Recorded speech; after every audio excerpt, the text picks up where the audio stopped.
Hi, Linds and Brian. It's so great to see you. We last saw you in 2017. And so if you can just go back in time and tell us what was it that originally brought you to the financial skill building program?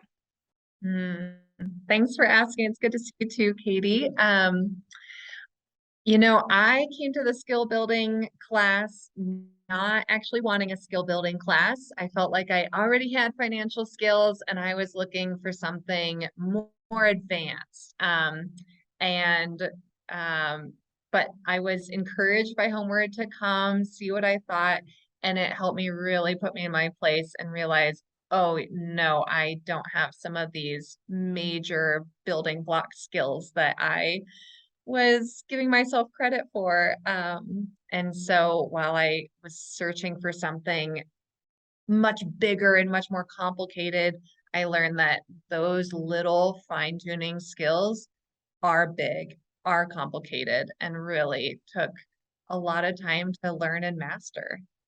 Oh, wow. Brian?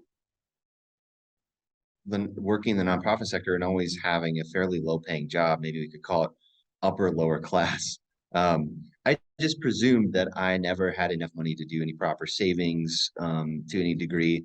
So it's very much a scarcity mentality. Everything just goes into a singular checking account and I have what I have. And I have very little discretionary funds to get wants. And going through the program, for Lynn's and bringing the tools of the financial aid program into our financial well-being program into our lives totally changed that for me to see that we can save even on our meager earnings and are able to save to a degree to meet some really huge goals that I never thought possible, like saving for a van to build out and then travel for 2 years and still have an emergency savings where we felt that we had the padding and cushion in life to be able to do what we wanted and feel safe doing it and responsible doing it.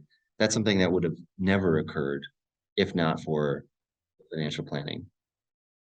Yeah, that is so powerful, Brian. I just want to tell the audience that it is 5 years later, and the two of you traveled for 2 years in your van and are come and did more than that, and are coming back to me with savings and no debt, which is such an accomplishment. That experiences are now helping you like take the next steps in your career, which is so cool. Maybe you could just tell us like what were some of the takeaways that you learned from the program? I learned that what an emergency fund is. And I also learned the good parts of having a credit card. I used to brag to people of like, oh, I don't even have a credit card. Now I see that that is not actually something to brag about, that they are great credit builders. And it was really challenging to get into the credit game. So Homeward also helped me do that with a free credit builder loan, looking at different credit cards because I got denied from the first credit cards I applied for. So they helped me see which credit cards to apply for. And the importance of a budget, that it's great if you're not getting in the red, but also learn where you can trim the fat more to reach your savings goals. Cool. Cool. Yeah, Brian, anything to add to that? No, yeah, echoing that and just being really clear on delineating what bank accounts are what, in terms of having a variety of checking accounts, variety of savings accounts that are earmarked for specific spending goals, specific savings goals, to be able to organize all of the money coming in has been a tremendous asset to the way we think and frame what we have and what we need. Yeah. And I will mention to that, having different savings goals and naming them, vacation savings goals, emergency saving goals.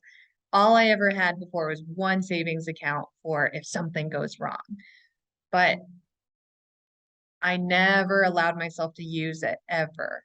And by delineating them of vacation savings goals, I not only accomplished the saving goals, but then I felt comfortable like we can use it Mhm. because that's what it's there for. So Mhm. Homeward really taught me I can use the savings. It's not just, yeah, it's not just there to look pretty and give you security. It's also there to like lean into and enjoy life a little Yay! bit. Sounds like you got so much confidence and less stress from the simple systems. And you know, it's really rare that I get to interview a couple. Were there any benefits from the program that you two experienced as a couple? Mm. Yeah, I think for sure. Lynn's entered, like she mentioned before, she was already fairly financial savvy in terms of, for sure, on the frugal side of things, thinking through what our needs and wants. It's always been a part of, since I've known her, the way she thinks about purchasing. I don't spend frivolously, but I definitely spend a little bit more loosely than Lynn's. And I think it helped us shore up and having a tidy space where, okay, these are what we both need to contribute jointly, and here's our individual discretionary funds where we can do with whatever we want. Lynn's chose to save hers. I chose to eat out and buy discretionary things. And so I think relationally, that was really helpful. We didn't have a ton of strain in our relationship about it, but there was strain there. And so it was helpful to just make that separate and clean and clear so that we were free to do with our individual discretionary funds as we saw fit.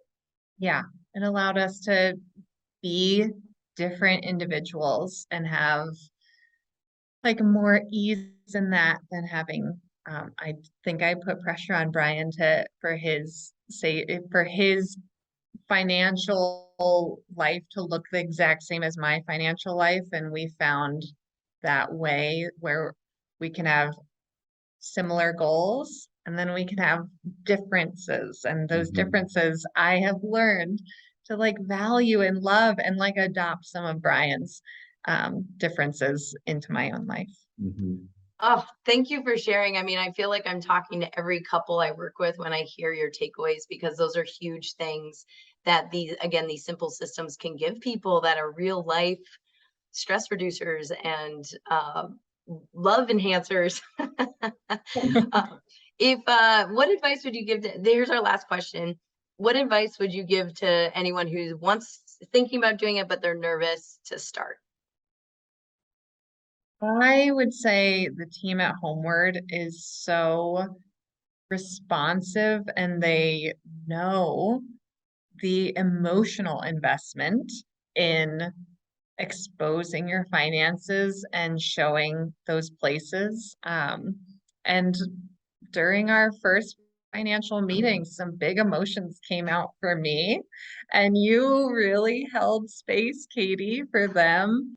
And you held space for me. And yeah, there was a lot of financial growth, but I also found a lot of emotional growth through Homeward. And I find that the staff has been also really open in sharing their own experiences. So I never feel like judged or put on the spot or compared with other people. I just really, I feel seen for where I am right now and supported in where I want to go.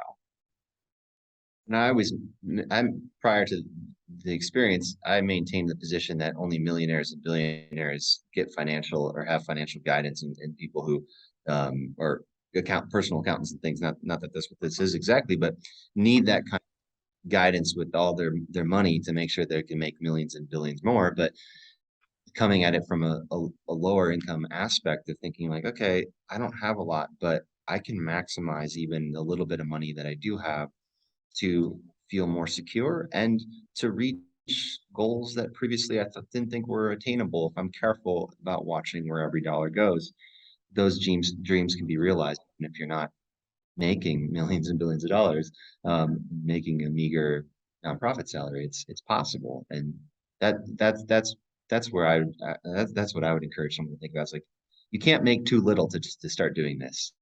Mhm. Um, and peace of mind from it is tremendous.